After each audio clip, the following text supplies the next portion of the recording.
ಕಿರಿಯ ಪ್ರಾಥಮಿಕ ಶಾಲೆ, ಪ್ರೌಢಶಾಲೆ ವಿಭಾಗ ಹಾಗೂ ಹೊಂದಾಣಿಕೆ ವಿಭಾಗದ ವಿದ್ಯಾರ್ಥಿಗಳು ಮಾರ್ಚ್ಪಾಸ್ಟ್ನಲ್ಲಿ ತಮ್ಮ ಕಾರ್ಯಕ್ರಮವನ್ನು ನಡೆಸಿಕೊಳ್ಳಲಿದ್ದಾರೆ. ಒಂದು ಬದುಕಿಗೆ ಸ್ವಾತಂತ್ರ್ಯ, ಭಗತ್ ಬೋಸ್ ಗೆಲುವಿನ ತಂತ್ರ, ಬಯಲಾಯಿತು ಬ್ರಿಟಿಷರ ಕುತಂತ್ರ, ಬಡವರ ಜೀವನ ಯಂತ್ರ, ನಮಗಿದು ಸಂತಸದ ಸ್ವಾತಂತ್ರ್ಯ, ಮಹಾತ್ಮನ ಶಾಂತಿಯ ಸೂತ್ರ, ವೀರರು ಸುರಿಸಿದ ನೆತ್ತರಿಗೆ ಉತ್ತರ, ಭಾರತೀಯರ ಬಳಕೆ ಸಾಗರ ಬಂತು ಭಾರತಾಂಬೆಗೆ ಸಂತಸದ ಸ್ವಾತಂತ್ರ್ಯ.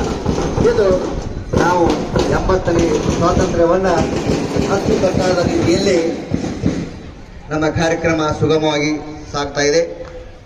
ಇನ್ನು ಮುಂದಿನ ಕಾರ್ಯಕ್ರಮ ಧ್ವಜಾರೋಹಣ